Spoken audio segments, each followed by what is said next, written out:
Eto na. Naayos ko na ang jade plant ko. Ayan o. Oh. Lumaki na rin siya. Kahit minsan ko lang nabibisita. Ayan.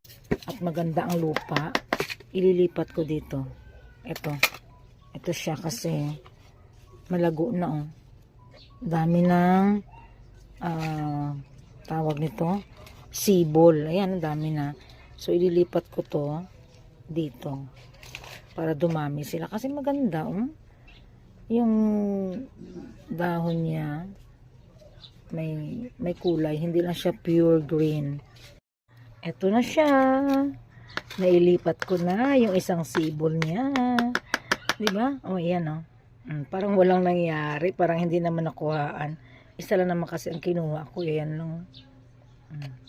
Sige lang, hanapan natin ng ibang pot para malipat pa natin yung iba. Ay, lumaki ka ha. Lumago ka rin ha.